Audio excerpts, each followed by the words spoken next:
தமிழ்நாட்டிலும் இந்தியாவில் உள்ள பிற மாநிலங்களிலும் தலித்துகளுக்கும் பழங்குடிகளுக்கும் எதிரான வன்முறை வெறியாட்டங்கள் அதிகரித்து வருகின்றன. அத்துடன் சிறுபான்மை சமூகத்தினருக்கு எதிரான வெறுப்பு அரசியலும் தீவிரப்படுத்தப்பட்டு வருகிறது. சிறுபான்மை சமூகம் என்கிற போது இஸ்லாமியர் கிறித்தவர் மட்டுமின்றி பௌத்தர்கள் சமணர்களும் குறிவைக்கப்படுகிறார்கள். பாஜக ஆட்சி பொறுப்பேற்ற நாளிலிருந்து திட்டமிட்டு இது நிகழ்த்தப்பட்டு வருகிறது.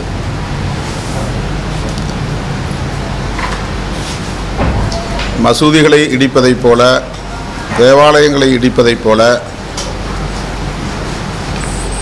புத்த விகார்களை குறிவைப்பது, புத்தர் சிலைகளை இடிப்பது போன்ற நடவடிக்கைகளிலும் சங் பரிவார் கும்பல் ஆங்காங்கே ஈடுபட்டு வருகின்றனர். அண்மையில் ஆந்திர பிரதேசம் மதனப்பள்ளியில் எமது கட்சியின் ஆந்திர பிரதேச பொதுச் செயலாளர் PTM சிவபிரசாத் அவர்கள்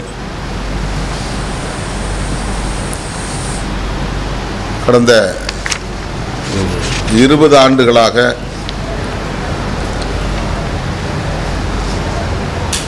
ஒரு மலையில் புத்தருடைய சிலையை நிறுவி பராமரித்து வருகிறார்.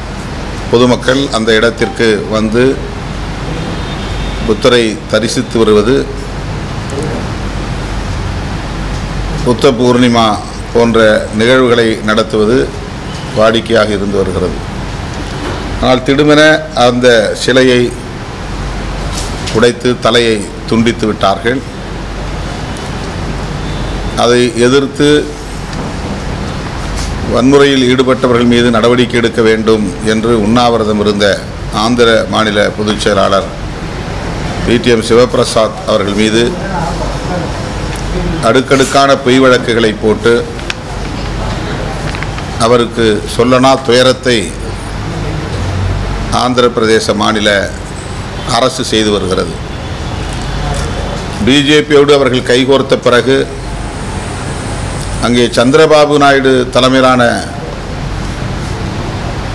தெலுங்கு தேசம் கட்சி ஆட்சியில் இருக்கிறது என்பதை விட பிஜேபி தான் ஆட்சியை நடத்துகிறது என்று சொல்லக்கூடிய அளவுக்கு காவல்துறை, வருவாய்த்துறை அதிகாரிகள் சங் பரிவார்களின் தொண்டர்களாக மாறிவிட்டார்கள். பௌத்தர்களையும் குறிவைத்து தாக்குகிறார்கள். புத்தர் சிலைகளையும் சேதப்படுத்துகிறார்கள்.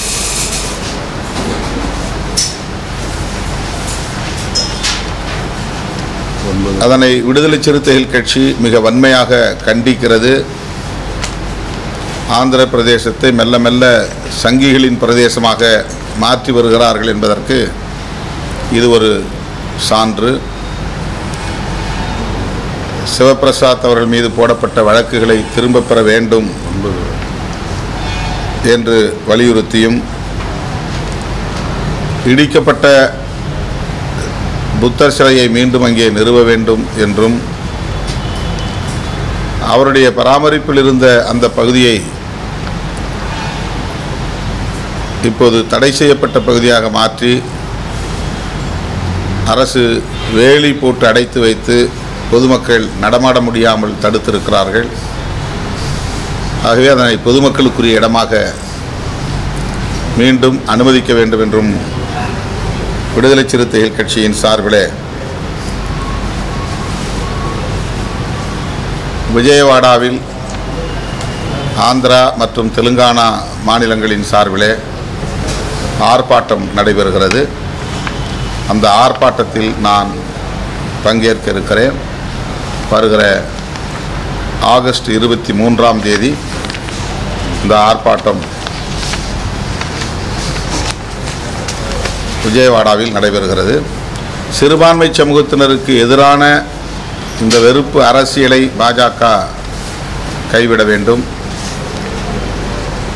நாட்டின் ஒற்றுமையை சீர்குலைக்கக்கூடிய வகையில் மதத்தின் பெயரால் மக்களை பிளவுபடுத்தக்கூடிய மிக மோசமான நடவடிக்கைகளில் பாரதிய ஜனதா சங் பரிவார் அமைப்புகள் ஈடுபட்டு வருவது கவலை அளிக்கிறது. இந்த நிலையில் தமிழகத்திலும் அவர்கள் காலூன்ற துடிக்கிறார்கள். தமிழகத்தையும் சனாதனமயப்படுத்த முயற்சிக்கிறார்கள். அதற்கு சில அரசியல் கட்சிகளும் சாதிய மதவாத அமைப்புகளும் துணை போகின்றன என்பது பெரும் கவலை அளிக்கிறது. பாரதிய ஜனதா இங்குள்ள சில அரசியல் கட்சிகளோடும் சாதியவாத மதவாத அமைப்புகளோடும் இணைந்து செயல்பட தொடங்கிய பிறகுதான்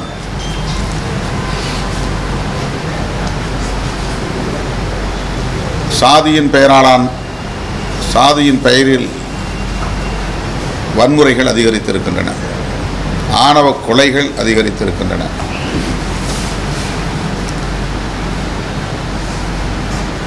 நெல்லை அருகே ஆறுமுகமங்கலம் என்கிற கிராமத்தை சார்ந்த மென்பொறியாளர் கவின் செல்வ கணேஷ் மிக கொடூரமான முறையில் வெட்டி படுகொலை செய்யப்பட்டிருக்கிறார். தனி ஒரு நபராக அந்த கொலையை செய்தார் என்று வழக்கு பதிவு செய்யப்பட்டிருக்கிறது. அந்த கொலையில் மேலும் சிலர் ஈடுபட்டிருக்கலாம், உடன் அந்த இடத்தில் இருந்திருக்கலாம் என்று யூகிக்க முடிகிறது. செல்வ கணேஷுடைய பெற்றோரும் அந்த சந்தேகத்தை முன்வைக்கிறார்கள். எனவே தமிழ்நாடு அரசு சிபிசிஐடி விசாரணைக்கு இதனை மாற்றியிருக்கிறது என்றாலும் கூட ஸ்பெஷல் இன்வெஸ்டிகேஷன் டீம் சிறப்பு புலனாய்வு விசாரணைக்கு அதை மாற்ற வேண்டும். உயர்நீதிமன்ற கண்காணிப்பின் கீழ் அந்த புலனாய்வு மேற்கொள்ளப்பட வேண்டும் என்று விடுதலை சிறுத்தைகள் கட்சி வலியுறுத்துகிறது. அத்துடன் ஆணவ கொலைகள் தடுப்புச் சட்டம் இயற்றப்பட வேண்டும் என்று வலியுறுத்துகிறோம். மாநில அரசுக்கு அந்த அதிகாரம் உண்டு. சாதியின் பெயரால் மதத்தின் பெயரால் நடக்கிற ஆணவ கொலைகள் தேசிய அளவில் நடைபெறும் குற்ற நடவடிக்கைகளாகும். ஆகவே இந்திய ஒன்றிய அரசு ஆணவ கொலைகள் தடுப்புச் சட்டத்தை இயற்றுவதுதான் மிகவும் சரியானது. ஆனால் பாஜக அதில் ஆர்வம் காட்டவில்லை. இதுவரையில் கவின் செல்வ கணேஷ் படுகொலையை கண்டித்து பாஜக தரப்பை சார்ந்த யாரும், ஆர்எஸ்எஸ் உள்ளிட்ட சங்க பரிவாரங்களை சார்ந்த யாரும் கண்டனம் தெரிவிக்கவில்லை என்பதும் கவனத்திலே கொள்ள வேண்டும். இதுபோன்ற ஆணவ கொலைகளை ஊக்கப்படுத்தக்கூடியவர்களாக அவர்கள் இருக்கிறார்கள். சாதி பெருமைகளை ஊக்கப்படுத்துகிறார்கள். ஆகவே சாதியவாத மதவாத அமைப்புகளை கண்காணிக்க வேண்டும், அவர்களின் நடவடிக்கைகளை கண்காணிக்க வேண்டும், முன்னெச்சரிக்கை தடுப்பு நடவடிக்கைகளில் ஈடுபட வேண்டும். பிற சாதிகளுக்கு எதிராக, பிற மதங்களுக்கு எதிராக பரப்பப்படும் வெறுப்பு அரசியலை அனுமதிக்கக்கூடாது. தமிழ்நாடு அரசு மிகவும் எச்சரிக்கையாக இருந்து இது போன்ற வெறுப்பு அரசியலை பரவ விடாமல் தடுக்க வேண்டும் என்று விடுதலை சிறுத்தைகள் கட்சியின் சார்பில் கேட்டுக்கொள்வதோடு ஆணவ கொலைகள் தடுப்புச் சட்டத்தை இந்திய ஒன்றிய அரசு நிறைவேற்றும் என்று காத்திருக்காமல் மாநில அரசுக்குள்ள அதிகாரத்தை பயன்படுத்தி மாநில அரசுக்கான ஒரு சட்டத்தை, தமிழ்நாடு மாநிலத்திற்கான ஒரு சட்டத்தை நிறைவேற்றி பிற மாநிலங்களுக்கு வழிகாட்ட வேண்டும் என்று விடுதலை சிறுத்தைகள் கட்சியின் சார்பில் வலியுறுத்துகிறோம். பீகாரில் சட்டமன்ற பொதுத் தேர்தல் நடைபெற உள்ளது. அதனையொட்டி தேர்தல் ஆணையம் மேற்கொண்டு வருகிற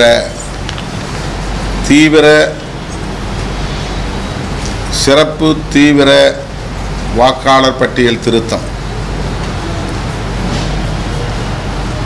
அது மிகவும் விமர்சனத்திற்குள்ளாகி இருக்கிறது, கடும் கண்டனத்திற்குள்ளாகி வருகிறது. எஸ்ஐஆர் என்று சொல்லப்படக்கூடிய ஸ்பெஷல் இன்டென்சிவ் ரிவிஷன் நிறுத்தப்பட வேண்டும் என்று காங்கிரஸ் உள்ளிட்ட எதிர்க்கட்சிகள் அனைத்தும் மக்களவையிலும் மாநிலங்களவையிலும் வலியுறுத்தி வருகிறோம். ஆனால் அதை விவாதிப்பதற்கு கூட நாடாளுமன்ற மக்களவை தலைவர், மாநிலங்களவை தலைவர் அனுமதிக்கவில்லை. இதனால் தொடர்ந்து நாடாளுமன்ற மழைக்கால கூட்டத்தொடர் தொடங்கிய நாளிலிருந்து எதிர்க்கட்சிகளின் போராட்டங்கள் நடைபெற்று வருகின்றன. 2003க்கு முன்னால் வாக்காளர்களாக தங்களை பதிவு செய்து கொண்டவர்கள் மற்றும் 2003க்கு பின்னால் வாக்காளர்களாக பதிவு செய்து கொண்டவர்கள் என்று இரு தரப்பாக பிரித்து 2003க்கு பின்னால் பதிவு செய்தவர்கள் தாங்கள் அந்த பகுதியில் குடியுரிமை பெற்றவர்களாக வாழ்கிறார்கள் என்பதை உறுதிப்படுத்தும் வகையில் ஆவணங்களை ஆன்லைன் மூலம் பதிவேற்றம் செய்ய தேர்தல் ஆணையம் வலியுறுத்துகிறது. அந்த நடவடிக்கையின்படி இதுவரையில் பீகாரில் 65 லட்சம் வாக்காளர்களை வாக்காளர் பட்டியலில் இருந்து நீக்கியிருக்கிறார்கள் என்பது அதிர்ச்சி அளிக்கிறது. மேலும் பல லட்சம் பேரை நீக்குவதற்கு வாய்ப்பு இருக்கிறது என்றும் சொல்லப்படுகிறது. இவ்வாறு வாக்காளர் பட்டியலில் இருந்து நீக்கம் செய்யப்பட்டவர்களில் பெரும்பான்மையானவர்கள் சிறுபான்மை மற்றும் பட்டியல் சமூகங்களை சார்ந்தவர்கள் என்று உறுதிப்படுத்தப்பட்டிருக்கிறது.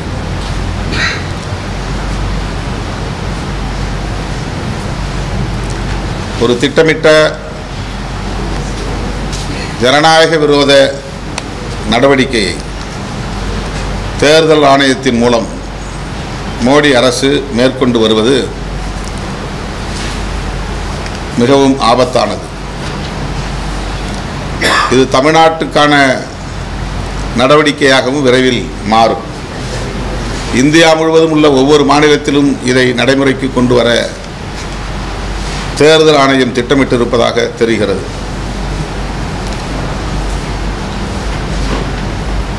வடமாநிலங்களை சார்ந்தவர்கள் இன்றைக்கு தமிழ்நாட்டில் ஏறத்தாழ 70 லட்சம் 80 லட்சம் பேர் தொழிலாளர்களாகவும் வியாபாரிகளாகவும் இங்கே குடியேறி இருக்கிறார்கள் என்ற புள்ளி விவரம் கிடைக்கிறது. அவர்களை எல்லாம் இங்கே வாக்காளர்களாக சேர்க்கிற முயற்சியும் அண்மை காலமாக வந்து போகிற அவர்களை தமிழ்நாட்டின் வாக்காளர்களாக சேர்க்கிற முயற்சியும் அவர்களின் செயல் திட்டத்திலே இருப்பதாக சொல்லப்படுகிறது. எனவே இது குறித்து தமிழ்நாடு முதலமைச்சர் அவர்கள் ஒரு விரிவான விவாதத்தை நடத்துவதற்கு அனைத்து கட்சி கூட்டத்தை கூட்ட வேண்டும் என்று விடுதலை சிறுத்தைகள் கட்சி வேண்டுகோள் விடுக்கிறது.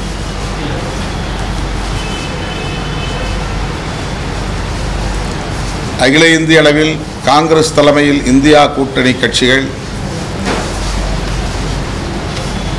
இந்த ஸ்பெஷல் இன்டென்சிவ் ரிவிஷன் என்கிற சிறப்பு தீவிர திருத்த நடவடிக்கையை எதிர்த்து போராடி கொண்டிருக்கிற சூழலில் தமிழ்நாடு அரசு இந்தியாவுக்கே வழிகாட்டக்கூடிய வகையில் இது குறித்து முடிவெடுக்க வேண்டும் என்று விடுதலை சிறுத்தைகள் கட்சி வேண்டுகோள் விடுக்கிறது. ஆணவ கொலைகள் தடுப்புச் சட்டத்தை நிறைவேற்ற வேண்டும் என்று வருகிற 9ஆம் தேதி ஆகஸ்ட் விடுதலை சிறுத்தைகள் கட்சியின் சார்பில்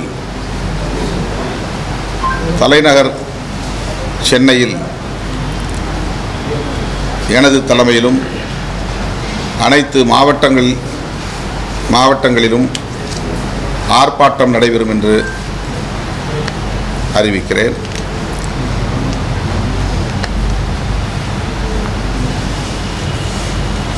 தமிழ்நாடு அரசு திராவிட முன்னேற்றக் கழகம் ஏற்கனவே இது குறித்து தேர்தல் வாக்குறுதியில் ஆணவ கொலை தடுப்புச் சட்டத்தை நிறைவேற்றுவோம் என்று கூறியிருக்கிறது. ஆகவே அதை நடைமுறைப்படுத்த வேண்டும் என விடுதலை சிறுத்தைகள் கட்சி வேண்டுகோள் விடுக்கிறது. இந்த மாலேகான் குண்டுவெடிப்பு வழக்கு மிகவும் முக்கியத்துவம் வாய்ந்த ஒரு வழக்கு. 2008 நடந்தது.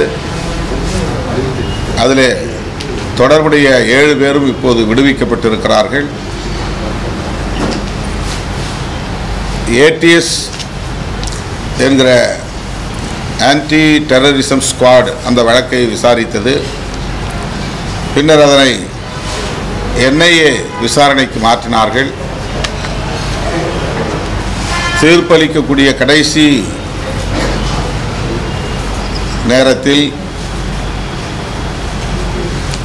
எல்லோரும் ஆவலோடு என்ன தீர்ப்பு வரப்போகிறது என்று எதிர்பார்த்து கொண்டிருந்த சூழலில் அனைவருமே விடுவிக்கப்பட்டார்கள் என்பது பெரும் அதிர்ச்சி அளிக்கிறது. நாடாளுமன்றத்தில் பெஹல்காம் தாக்குதல் மற்றும் சிந்தூர் நடவடிக்கை குறித்த விவாதத்தின் போது உள்துறை அமைச்சர் அமித்ஷா அவர்கள் பேசிய பேச்சு இந்த தீர்ப்போடு பொருத்தி பார்க்க வேண்டிய ஒரு சூழலை உருவாக்கியிருக்கிறது. அவர் அது குறித்து பேசுகிற போது ஒரு இந்து தீவிரவாதியாக இருக்கவே முடியாது என்று இந்துக்களை பெருமைப்படுத்துவதாக கருதி கொண்டு இந்து அல்லாத இஸ்லாமியர் போன்றவர்கள்தான் பயங்கரவாதிகளாக இருக்க முடியும் என்று ஒரு சார்பாக அவர் பேசிய பேச்சு மதச்சார்பின்மைக்கு எதிரான பேச்சு. ஆக ஒரு இந்து தீவிரவாதியாக பயங்கரவாதியாக இருக்கவே முடியாது என்றவர் நாடாளுமன்றத்தில் அழுத்தமாக பேசிய பிறகு மாலேகான் குண்டுவெடிப்பு வழக்கிலே சம்பந்தப்பட்ட RSS இயக்கத்தை சார்ந்த பிரக்யா சிங் தாக்கூர் உள்ளிட்ட 7 பேரையும் ஆதாரங்கள் இருந்தாலும் கூட எப்படி தண்டிக்க முடியும் என்கிற ஒரு நெருக்கடியை NIA விசாரணை அதிகாரிகளுக்கு மறைமுகமாக அமித்ஷா அவர்கள் தந்திருக்கிறார் என்றுதான் எண்ண தோன்றுகிறது. இந்த தீர்ப்பு பிரக்யா சிங் அவர்கள் பயன்படுத்திய இருசக்கர வாகனத்தில் வெடிகுண்டு அல்லது வெடிமருந்து இருந்தது என்பதை உறுதிப்படுத்தவில்லை. அந்த இருசக்கர வாகனம் அவருடையது என்பதையும் உறுதிப்படுத்தவில்லை என்ற காரணத்தை சொல்லி விடுதலை செய்திருக்கிறார்கள். ஆக நீதித்துறையையும் அல்லது புலனாய்வு விசாரணைகள் அனைத்தையும் பாஜக அரசு தமது முழுமையான கட்டுப்பாட்டில் வைத்து ஆட்டி படைக்கிறது என்கிற எண்ணத்தையே இது உருவாக்குகிறது. இதன் மூலம் சங்க பரிவாரங்களை மேலும் ஊக்கப்படுத்துகிறது இந்த அரசு. இதுபோன்ற தீவிரவாத பயங்கரவாத நடவடிக்கைகளில் ஈடுபட்டாலும் தப்பித்து விடலாம் என்கிற எண்ணத்தை அவர்களுக்கு இது உருவாக்குகிறது. எனவே இந்த தீர்ப்பு மக்களுக்கு எதிரானது, நீதிக்கு எதிரானது என்று விடுதலை சிறுத்தைகள் கட்சி சுட்டிக்காட்டுகிறது. இது ஒரு தேசிய அளவிலான பிரச்சனை. ஆகவே இந்திய ஒன்றிய அரசு இந்த சட்டத்தை இயற்ற வேண்டும் என்கிற ஒரு நிலைப்பாட்டை மாநில அரசுகள் எடுப்பதாகத்தான் கருத்து நிலவுகிறது. தமிழ்நாடு உட்பட மாநில அரசுக்கும் சட்டம் ஒழுங்கு என்கிற அடிப்படையிலே அதிகாரம் இருக்கிறது என்று நாம் சுட்டிக்காட்டுகிறோம், வலியுறுத்துகிறோம், தொடர்ந்து வலியுறுத்துவோம்.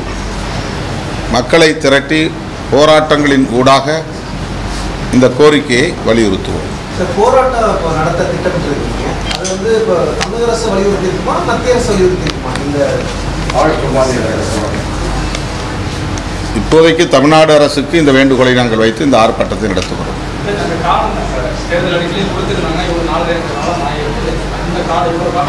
அதுக்கு அவங்க தான் விளக்கம் சொல்லணும், அவங்கள்ட்ட கேளுங்க. இல்லை இல்லை, இப்போ தொடர்ந்து சமூக வலைதளத்தில் நம்ம பார்க்கும்போது 2 சமூகத்தை சேர்ந்தவங்க வன்மத்தை தூண்டுற வரை அரசியல் தலைவர்கள் வந்து பேசிக்கிட்டே வர்றாங்க. சம்பவம் நடந்திருக்கு, அது குறிப்பாக உங்கள் பேரையும் ஜான் பாண்டியன் பேரையும் குறிப்பிட்டு இவங்க வன்மத்தை தூண்டுறாங்க. இந்த மாதிரி சமூக வலைதளம் எந்த இடத்துல வன்மத்தை தூண்டிருக்கோம் சொல்லுங்கள். பேச்சு நீதி கேட்டு போராடுறோம், அவ்வளவுதான். பாதிக்கப்பட்டவர்களுக்காக குரல் கொடுக்குறோம். எந்த ஒரு தனிப்பட்ட சமூகத்திற்கு எதிராகவும் இதுவரையில் வெறுப்பை நாம் உமிழ்ந்ததில்லை, அப்படி வன்மத்தை தூண்டும் வகையில் பேசியதில்லை. இந்த கவின் வழக்கில் எப்படி போயிட்டு இருக்கு சார்? கேஸ் ஃபாலோ பண்ணுறீங்களா? எப்படி போயிட்டு இருக்கு விசாரணை? சிபிசிஐடி விசாரணை தொடங்கிவிட்டது. அதில் எங்களுக்கு வந்து மாற்று கருத்து இருக்கிறது. முதல்வரை சந்திக்கிற போது அதை நாங்கள் வலியுறுத்துவோம். உயர்நீதிமன்ற கண்காணிப்பின் கீழ் சிறப்பு புலனாய்வு குழு விசாரிக்க வேண்டும் என்பதுதான் எங்களுடைய வேண்டுகோள். இல்லை, சிபிசிஐடியே வந்து தமிழ்நாடு போலீஸ் தான். அவங்க 2 பேரும் குற்றஞ்சாட்டப்பட்ட 2 பேருமே காவல்துறையை சார்ந்தவர்கள். அதில் வந்து சந்தேகம் பெற்றோருக்கு, பாதிக்கப்பட்ட கவின் குடும்பத்தினருக்கு வலுவாக இருக்கிறது. அந்த சந்தேகத்தில் நியாயம் இருப்பதாக நாங்கள் உணர்கிறோம்.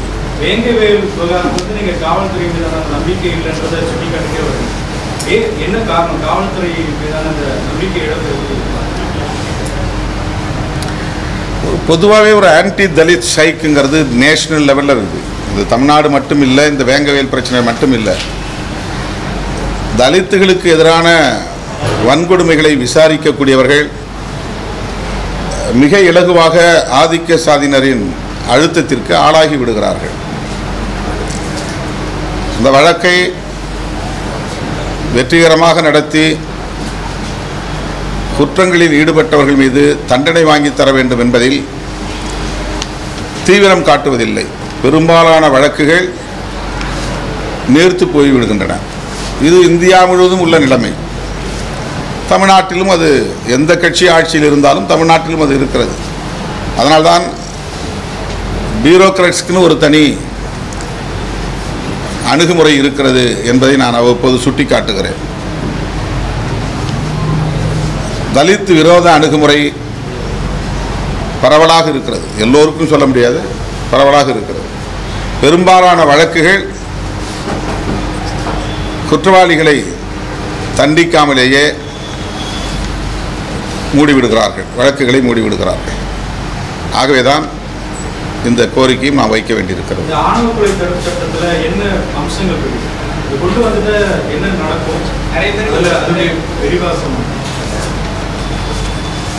இது சட்ட வல்லுநர்கள் அதை முடிவு செய்வார்கள். சராசரியாக இன்றைக்கி இருக்கிற ஐபிசி போதாது, அதில் நிறைய லூப் ஹோல்ஸ் இருக்குது. இந்த பிஎன்எஸ் என்கிற சட்டம், அந்த வழக்கில் அந்த சட்டத்தின் கீழ் இவர்களை தண்டிக்க முடியாது என்பதனால் தனி சட்டம் வேண்டும் என்று சொல்லுகிறோம். எப்படி கடந்த காலங்களில் ஐபிசி போதும், வன்கொடுமை தடுப்பு சட்டம் தேவையில்லை என்ற கருத்து இருந்தது. அது போதாது என்பதனால்தான் வன்கொடுமை தடுப்பு சட்டம் கொண்டு வரப்பட்டது. அது நடைமுறையில் எந்த அளவுக்கு இருக்கிறது என்பது வேறு. ஆனால் ஒரு சட்டம் இருப்பதனால் இந்த சட்டத்தை நடைமுறைப்படுத்துங்கள் என்று வலியுறுத்துகிறோம். இந்த சட்டங்களை நடைமுறைப்படுத்துங்கள் என்று வலியுறுத்த முடிகிறது. அதைப்போல ஆணவ கொலைகள் தடுப்பு சட்டம் வந்தால் அந்த சட்டத்தின்படி நடவடிக்கை எடுக்க வேண்டும் என்று வலியுறுத்துவதற்கு ஒரு இடம் இருக்கிறது, ஒரு ஸ்பேஸ் உருவாகிறது. இந்த சட்டத்தை இது போன்ற சம்பவங்களை தடுக்க முடியும். சோஷியல் அவேர்னஸ் இல்லாமல் கல்வி தொடர்பான ஒரு வெறும் வேலைவாய்ப்புக்கான கல்வியாக இல்லாமல் சமூக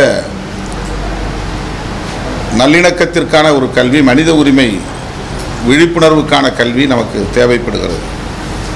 பட்டதாரிகளாக இருக்கிற பலர் சாதி வெறியர்களாகவும் மாறுகிறார்கள். எனவே சமூக தளத்திலும் கலாச்சார தலங்களிலும் சாதி உணர்வுகளை தூண்டுகிற அமைப்புகள் கண்காணிக்கப்பட வேண்டும், கட்டுப்படுத்தப்பட வேண்டும். தொடர்ந்து மதவாத அமைப்புகளும் சாதியவாத அமைப்புகளும் பள்ளி கல்லூரி மாணவர்களிடையே சாதி பெருமிதங்களை ஊக்கப்படுத்துகிறார்கள், மத உணர்வுகளை தூண்டுகிறார்கள். இதுவும் அதற்கு ஒரு காரணமாக இருக்கிறது. ஏற்கனவே சமூகத்தில் இது நிலவுகிறது, ஆயிரக்கணக்கான ஆண்டுகளாக அது நிலவுகிறது. அதனை ஊக்கப்படுத்துகிற நடவடிக்கைகளில் இது போன்ற அமைப்புகள் ஈடுபடுகிறார்கள். அவர்கள்தான் சாதிய வன்மங்களுக்கு காரணமாக இருக்கிறார்கள் என்பதுதான் யதார்த்தமான உண்மை. ஓபிஎஸ் அவர்கள் ஒரு கூட்டணிக்கு வந்து ஏற்றுக்கொள்றீங்களா? அவர் நிரந்தர நண்பர்களே பகவன் உங்களுடைய கூட்டணிக்கு வந்து அதை ஆரோக்கியமாக பார்க்குறீங்க? கூட்டணி வலிமை பெற்றால் மகிழ்ச்சி தான். யார் யாரை கூட்டணிக்குள்ளே இணைக்க வேண்டும் என்று முடிவெடுக்கிற அதிகாரம் கூட்டணியின் தலைவருக்குத்தான் உண்டு. எங்களை பொறுத்தவரையில் நாங்கள் ஏற்கனவே தெளிவுபடுத்தியிருக்கிறோம். சாதிய மதவாத சக்திகளை தவிர வெளிப்படையாக சாதியவாதத்தை பேசுகிற, வெளிப்படையாக மதவாதங்களை உயர்த்தி பிடிக்கிற அரசியல் கட்சிகளை தவிர மற்ற அனைத்தும் எங்களுக்கு தோழமை இயக்கங்கள் தான். அவர்களோடு எங்களால் இணைந்து பயணிக்க முடியும். ஆகவே ஓபிஎஸ் அல்லது தேமுதிக போன்ற தலைவர்கள், கட்சிகள் திமுக கூட்டணிக்கு வறுமையானால் அது எங்களுக்கு எந்த நெருக்கடியும் இல்லை, எந்த சிக்கலும் இல்லை. பாஜகவினுடைய முகமா ஓபிஎஸ் நீங்க தொடர்ச்சியாக விமர்சனம் பண்ணிட்டு இப்போ பாஜகவை விட்டு விலகினாலும் அதனுடைய தாக்கம் இல்லாமல் பார்க்குறீங்க. அந்த பிடியிலிருந்து அவர் கழன்று வெளியே வருகிறார் என்பதே ஒரு பெரிய மாற்றம்தான்.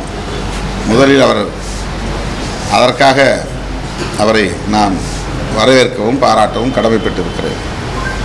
நீங்கள் தொடர்ந்து கவனிச்சுட்டே இருக்கீங்க. நான் வந்து அனுமதி கேட்டேன், அவங்க அனுமதி பிரதமர் சந்திப்பது அனுமதி கொடுக்கல. காரணம் ஏதோ ஒன்று, என்ன காரணமோ வெளியே வந்துட்டேன், என்டிஏவோட நான் இல்லை அப்படின்னு சொல்கிறார்ல, அது போதும். அதனால தான் அவருக்கு நல்ல காலம் பிறந்திருக்குன்னு நான் சொன்னேன். தினம் தினம் ஒன்றிய அரசு என்ன அநீதி இழைச்சிருக்கு, தினம் தினம் போராட்டம் நடத்துவதற்கு அப்படின்னு தமிழிசை கேள்வி வச்சிருக்காங்க.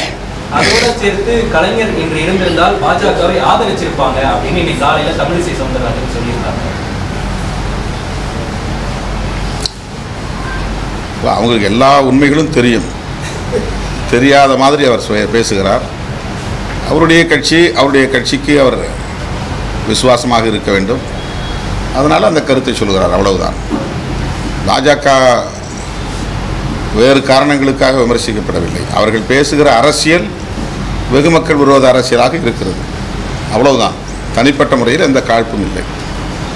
கடந்த நாடாளுமன்ற தேர்தலில் மிகப்பெரிய மோசடி நடந்திருக்கு. 100 இடங்களுக்கும் அதிகமான இடங்களில் மோசடி நடந்திருக்கு. ராகுல் காந்தி குற்றச்சாட்டு வச்சிருக்காரு.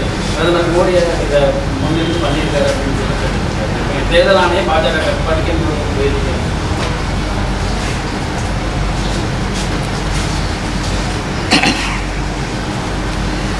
ராகுல் காந்தி மட்டுமல்ல, பொதுவாக இருக்கக்கூடிய பல அமைப்புகள், அதாவது தேர்தல் முறையை, குறிப்பாக வாக்குப்பதிவு எந்திரம் இவிஎம் நடைமுறைப்படுத்துகிற அந்த முறையை கண்காணிக்கக்கூடியவர்கள், அது பற்றி தீர விசாரித்து, அதாவது ஆய்வு செய்யக்கூடியவர்கள், பாஜக இதில் பெரிய அளவில் தில்லுமுள்ளு செய்கிறது என்பதை அவ்வப்போது பேசி வருகிறார்கள், எழுதி வருகிறார்கள்.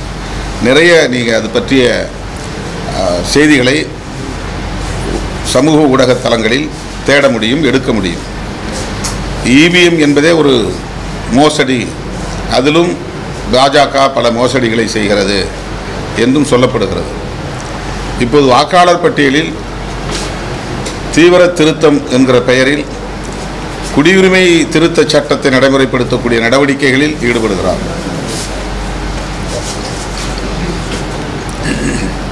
இந்த என்ஆர்சி என்று சொல்லக்கூடிய NRC national registration of citizenship, அந்த பதிவுகளை செய்ய சொல்லி வற்புறுத்துகிறார்கள். இதெல்லாம் வழக்கமான தேர்தல் ஆணையத்தின் நடைமுறை அல்ல. இப்போ நிறைய இடங்களில் அவ்வப்போது வாக்காளர் பட்டியலில் திருத்தம் செய்யலாம், சேர்க்கை ஆட் பண்ணலாம், அடிஷன்ஸ், நீக்கம், டெலிஷன், இதை செய்யலாம். அந்த மாதிரி இல்லை. இப்போ நாம் இந்த நாட்டின் குடிமகன் தான் என்பதை உறுதிப்படுத்துவதற்கான ஆதாரங்களை காட்டச் சொல்லுகிறார்கள். இதெல்லாம் குடியுரிமை திருத்தச் சட்டத்தை நடைமுறைப்படுத்துகிற ஒரு பணி. அது தேர்தல் ஆணையத்தின் பணி அல்ல. தேர்தல் ஆணையத்தின் பணி ஆர்பி ஆக்ட் என்கிற அந்த சட்டத்தை நடைமுறைப்படுத்த வேண்டும். ரெப்ரசன்டேட்டிவ் ஆஃப் பீப்புள் ஆக்ட், அந்த சட்டத்தை நடைமுறைப்படுத்துவதுதான் தேர்தல் ஆணையத்தின் பணி. ஆனால் சிஏஏ சட்டத்தை நடைமுறைப்படுத்துகிற வேளையில் தேர்தல் ஆணையத்தை பயன்படுத்துகிறார்கள். இதுபோன்ற வெகுமக்கள் விரோத தேர்தல் தில்லுமுள்ளு நடவடிக்கைகளில் தொடர்ந்து பாஜக அரசு ஈடுபட்டு வருகிறது. இதை அரசியல் கட்சிகளை தாண்டி, ராகுல் காந்தி போன்ற தலைவர்களையும் தாண்டி நடுநிலையோடு இருந்து ஆய்வு செய்யக்கூடிய ஜனநாயக சக்திகளும் சுட்டிக்காட்டி வருகிறார்கள். சார், ஏற்கனவே கூட்டணியில் இடம் ஒதுக்குறதுல ரொம்ப சிக்கல் இருக்கு. நிறைய கட்சிகள் அடைப்பு விடுக்கிறீங்க.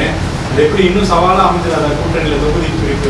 அதனால் ஒன்றும் இல்லை, நல்லிணக்கத்தோடு நாங்கள் ஒருத்தருக்கு ஒருத்தர் பகிர்ந்து கொள்வோம். அதில் ஒன்றும் பிரச்சனை கிடையாது. நாட்டை பாதுகாக்க, மக்களை பாதுகாக்க, சனாதன சக்தியிடமிருந்து அரசமைப்பு சட்டத்தை பாதுகாக்க இன்றைக்கு மதசார்பற்ற முற்போக்கு கூட்டணி வலிமை பெற வேண்டிய தேவை இருக்கிறது என்பதை விடுதலை சிறுத்தைகள் கட்சி உணர்கிறது. இல்லை, விஜய் வருகையால இன்னும் வலுவான கூட்டணி அமைக்கணுன்ற எதிர்பார்ப்பு அது உங்களுடைய யூகமாக இருக்கலாம். விஜய் வருகைக்கு இதுக்கு சம்பந்தம்? அதுக்கு சம்பந்தம் இல்லை. இல்லை, போதுமான அளவு கூட்டணி வெற்றியாக நீங்கள் தொடர்ச்சியாக வெற்றி பெறீங்க. இன்னும் கூட்டணி கட்சிகள் வரணும்னு எதிர்பார்க்கப்படுறதுக்கான இல்லை, வெளியில் இருக்கிற கட்சியில் அவங்க வர விரும்புகிறாங்க, வர சந்திக்கிறாங்க, அவ்வளோதான். இன்னும் அரசியல் முக்கியத்துவமான சந்திப்புன்னு அதை சொல்ல முடியாது. அவருடைய உடல்நலத்தை விசாரிக்க வந்தாங்க, அவருடைய உடன்பிறப்பு காலமானதை விசாரிக்க வந்தாங்க. அப்படி தான் சொல்லப்பட்டிருக்கு. ஊடகங்களில் தேர்தல் சம்பந்தமான ஒரு யூகங்கள் நிலவுகின்றன. அந்த யூகத்துக்கு நான் பதில் சொல்கிறேன், அவ்வளோதான். இதுவும் ஒரு யூகமான பதில் தான். திமுக கூட்டணியிலிருந்து எந்த கட்சியும் வெளியே இருந்து இன்னும் கட்சிகள் வாருங்கள் என்று அப்படி ஒரு பலவீனமான நிலையில் அழைப்பு விடுத்ததாக உங்கள் கேள்வி இருக்கிறது. அப்படி அல்ல. அந்த மாதிரி யாரையும் அழைக்கலாம். அவங்க விசாரிக்கிறாங்க. ஒருவேளை அவங்க கூட்டணிக்கு வந்தால் அப்படின்னு நீங்கள் கேட்டதுனால வந்தால் வரவேற்போம், அவ்வளோதான். எடப்பாடி பழனிசாமி போகிற இடம் எல்லாமே மக்கள் கூட்டம் அதிகமாக போகுது. வெற்றி இப்போவே கண்ணுக்கு தெரியுது. அந்த மாதிரி ஒரு பேச்சு உரைகள் எப்படி? அது ரொம்ப மகிழ்ச்சி. மக்கள் செல்வாக்கு இருந்தால் ரொம்ப சந்தோஷம். ஆனால் தேர்தல் நேரத்தில் மக்கள் எப்படி தீர்ப்பளிப்பார்கள் என்பதை அந்த நேரம், அந்த காலம் முடிவு செய்யும். இந்த சிலையை இந்த மாதிரி உடைச்சிட்டாங்க. 20 வருஷமாக இவர் ஒரு புத்த விகாரம் கட்டி அது பொதுமக்கள் பயன்பாட்டுக்காக ஏறத்தாழ 2 கோடி ரூபாய் செலவு செஞ்சுருக்காரு.